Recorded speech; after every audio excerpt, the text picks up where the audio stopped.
Hey guys, it's me again. Welcome to my vlog, Wheeling Through Life.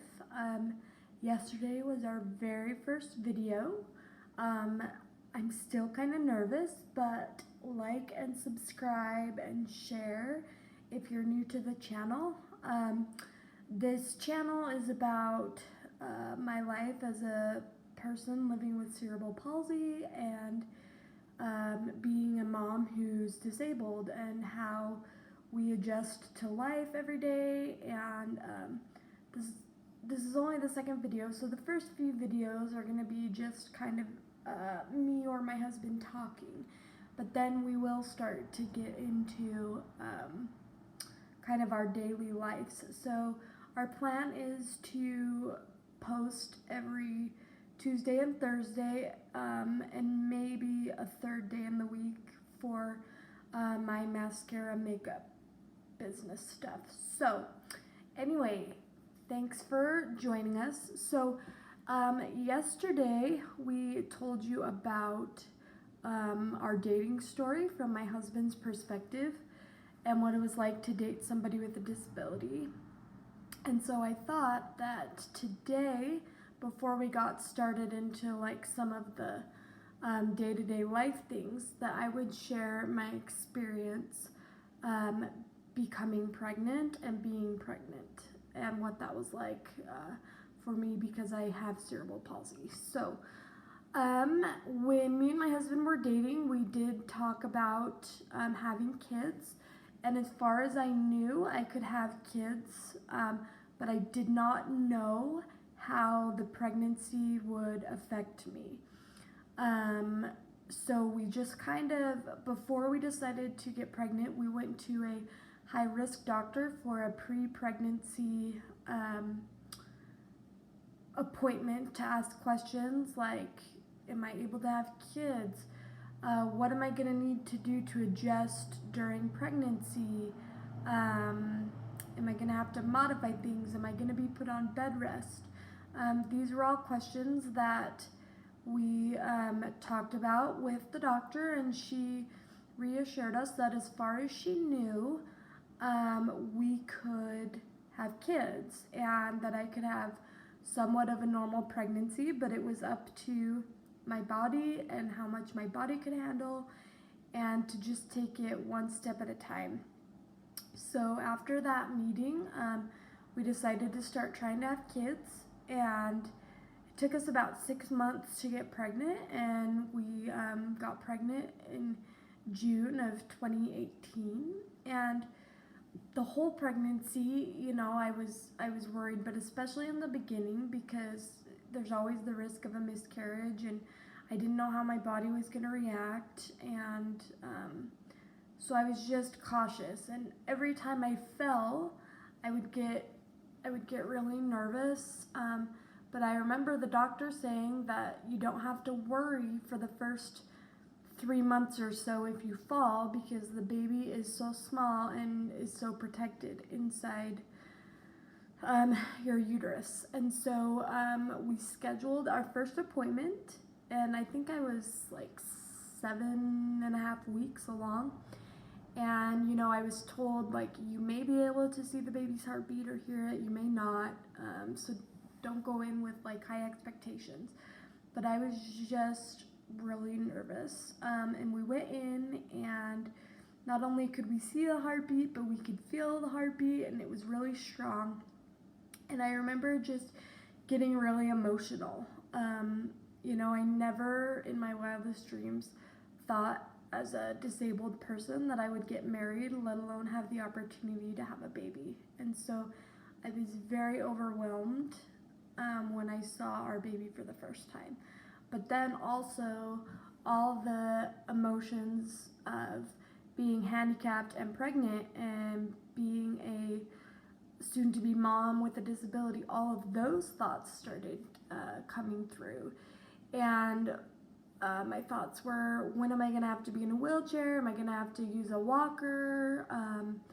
You know, what if I fall during the pregnancy? Like, all those thoughts. And so, I just was very open and honest with my husband and my family and my doctors, and there were some hard things.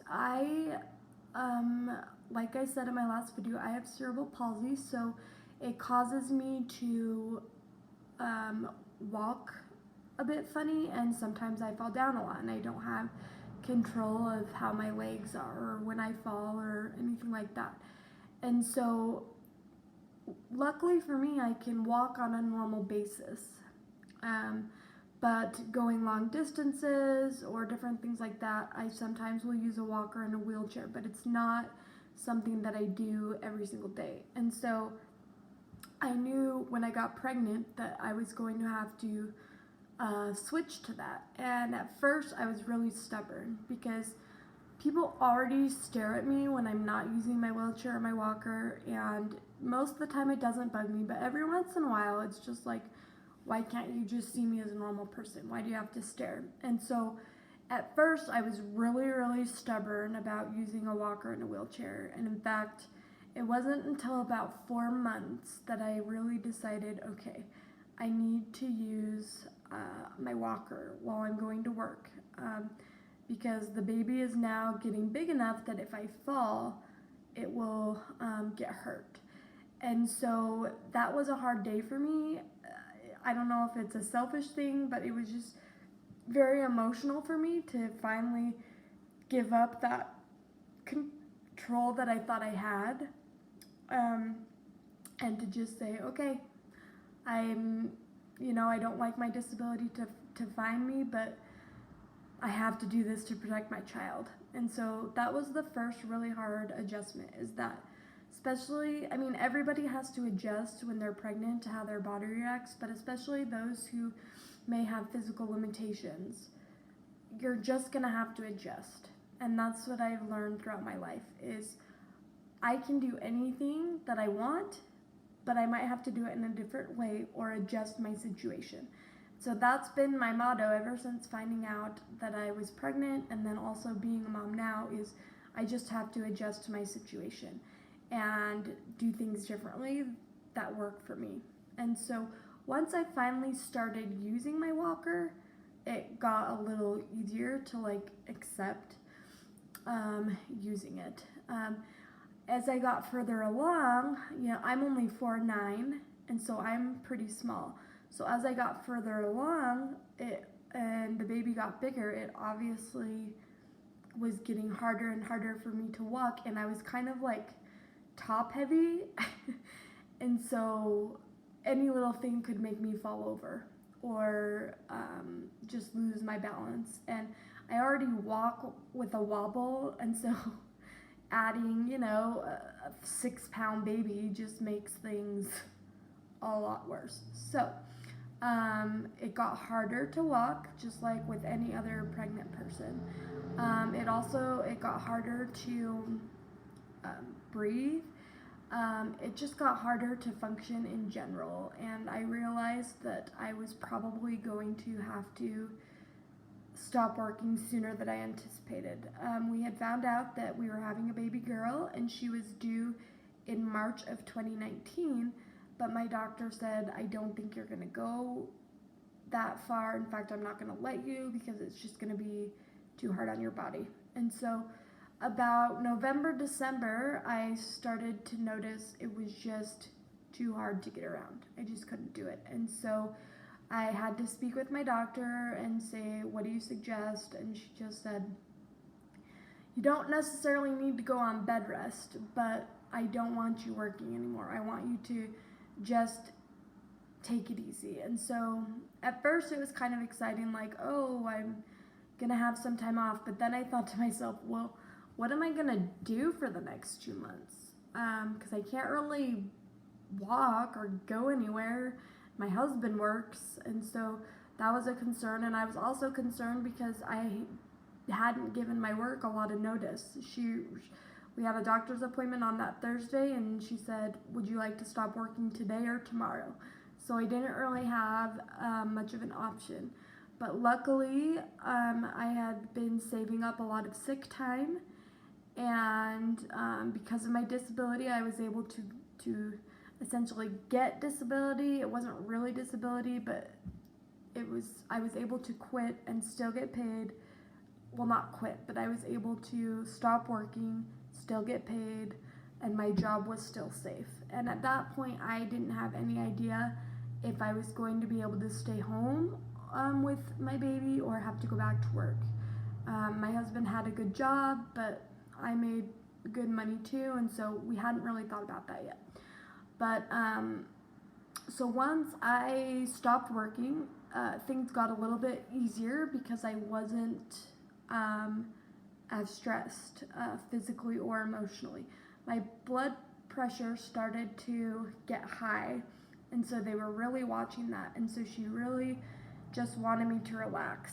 And like I said, the further along I got, the harder it was to keep from falling or things like that. So even when I was around the house, going from room to room, I still used my walker because the risk was just too great.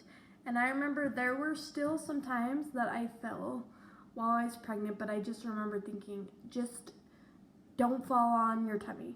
You know, I'm 33, so I've had quite a bit of practice falling, and it's almost like my body knows where to go to keep me the safest when I fall. And so I didn't fall very much, but there were a couple of times where I was like, I gotta roll over. And so I would like fall purposely backwards or on my hip or something to not hurt the baby. And the instant that I found out I was pregnant, I knew that this baby was gonna be a girl. I already knew what her name was gonna be. And I just had this feeling that she knew that she was coming to a special family with a special mom. And I feel like because of that, she knew she had to be extra strong in the womb and then outside when she was born. She always had a good heartbeat. She was really active.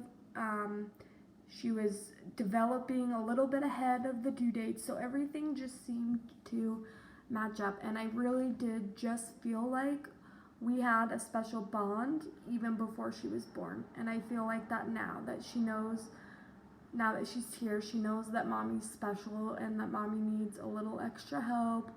And so we'll talk a little bit about that in another video, but I just felt this special connection with her, and she was just a really strong baby. So anyway, you know, that was the 1st of December, and I like hardly ever wanted to go anywhere because I was so paranoid. I already hate snow when I'm not pregnant. And then when I'm pregnant, there was no saving it, man. It was either I would just not go out or I would hold tight to my husband because it's almost impossible for somebody that has a disability and walks different to not fall in the snow. So the snow is not my best friend. So there was just a lot of staying inside. I did a lot of puzzles. I did a lot of organizing in the house. I made a lot of lists. I read. I did things to keep me from getting depressed and feeling sorry for myself because I couldn't be normal. I just kept thinking, wow, at least I get to have a baby. I need to do whatever I need to do to keep her safe. And that's kind of how it was to deciding on whether to have her, you know, naturally or with a C-section. And when I first got pregnant, I really wanted to have her naturally, and the doctor said, you know, as far as I can tell, you should be able to, but always keep an open mind and be flexible to whatever is best for your baby. And so, you know, I hoped that I could have a natural birth, but always in the back of my mind, I knew that I might have to have a C-section. So as we got closer, my blood pressure, it was still high, but it wasn't like dangerously high, but we just decided that around 30, it was about 37 weeks, the baby seemed big enough and healthy enough to come out, and so we decided that we were gonna induce me 3 weeks early. And that was supposed to be on a Monday. Well, that Friday I had my last doctor's appointment, and she was checking me and seeing if I was dilated and everything, and she discovered that my pelvis was too narrow to have the baby naturally. And immediately my thought went to, oh great, that's just another thing that cerebral palsy has caused for me to miss out on. And I started to cry a little bit. Even though I knew that this was probably going to happen, it was still a little bit disappointing and a little bit sad. And I turned to the doctor and I said, does this have anything to do with my cerebral palsy? Or is this something that I did? And she said, no, you're just a small girl and that's it. She's like, everybody in my family's had to have C-sections because we're small, so it has nothing to do with your disability, which made it a little bit better, but I was still sad about it. So anyway, that Monday came and we got to the hospital around 6 a.m. and we checked in for the C-section, and you know, it's exciting, it's nerve-wracking. I've had a lot of surgeries. I've had about 4 or 5 surgeries, so I'm used to, you know, the operating room and things like that. And, you know, we thought I was going to be able to be awake and my husband was going to be able to get back there. And then the anesthesiologist came and was looking at my spine to see where he would put the spinal or the epidural or whatever to numb me up. And he realized that I had a lot of scar tissue, and so he was like, I don't know if we're going to be able to keep you awake because we may not be able to get the epidural in. So again, that was another disappointment from having cerebral palsy because of the surgeries, but I just kept telling myself, you need to do what's best for you and your baby, and just be grateful that you get to have a baby, because even people without disabilities sometimes can't have babies, and so you need to be grateful. So I tried to change my attitude and just be excited and happy. I was still nervous.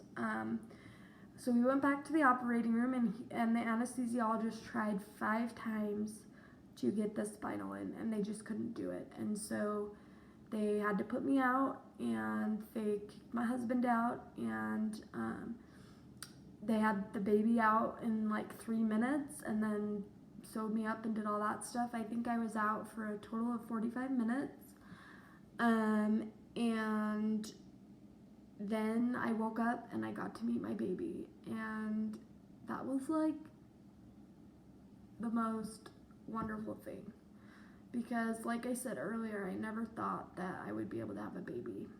And the fact that I was holding my baby, that I was able to carry her to basically full term, that she was strong, that I didn't fall on her or anything like that. And so she was finally here. And so that was the story of my pregnancy. I did have to make some adjustments. Some things were easier than I thought they would be. Some things were harder than I thought they would be. And then came after.